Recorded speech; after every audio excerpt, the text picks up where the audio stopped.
ধারাভাষ্যকারের ওই কথার সুরেই বলা যায়, দলে তাসকিন আহমেদের মতো বোলার থাকাটা আলাদা বিলাসিতা। কখনো কাঁধ, কখনো হাঁটু, তাসকিন আহমেদের নিত্যদিনের সঙ্গী ইনজুরি। তবে ওই চোট কাটিয়ে প্রতিবারই পুরনো রূপে ফেরেন ঢাকা এক্সপ্রেস, যেমনটা প্রতি ম্যাচে ফেরান বাংলাদেশকেও। কলম্বোর পর ক্যান্ডি, চোট জর্জরিত তাসকিনকে মাঝে বিশ্রাম দেয় টিম ম্যানেজমেন্ট।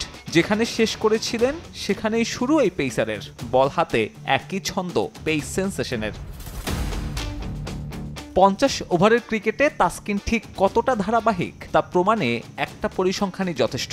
2023 থেকে এই ফরম্যাটে তার চেয়ে ইকোনমিক্যাল নেই অন্য কেউ। পেছনে ফেলেছেন বড় বড় সব নাম। তাসকিনের মতো ধারাবাহিক হতে পারেননি কেউ। এই 28 ইনিংসে কেবলমাত্র একবার রান খরচ 7-এর ওপর। প্রতিপক্ষের রানের লাগাম টেনে ধরাতেই সীমাবদ্ধ নন তাসকিন। যখন প্রয়োজন ব্রেক থ্রুর, তখনও ডাকতে পারেন এই ডানহাতি পেসারকে। পরিসংখ্যান বলছে উইকেট প্রতি রান খরচে শেষ 31 মাসে দ্বিতীয় সেরা তাসকিন। সামনে কেবল নিউজিল্যান্ডের ম্যাট হ্যানরি। তালিকার বাকি নামগুলো পাক পেসারদের।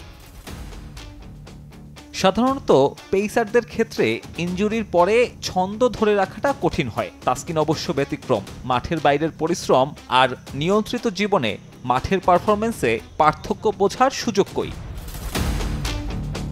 অবশ্য এত কিছুর পরেও আক্ষেপ থাকবে তাসকিনের। ফর্মের চূড়ায় থাকলেও এই সময় ব্যবধানে জয়ের দেখা পেয়েছেন মাত্র 9 বার, যার প্রায় সবটা জুড়েই আফগানিস্তান আর শ্রীলঙ্কা।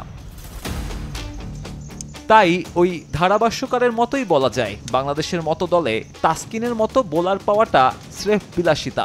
একের পর এক ম্যাচে ধারাবাহিক পারফরমেন্সের পরেও দলের হাত ঢেকে দেয় সব অর্জন।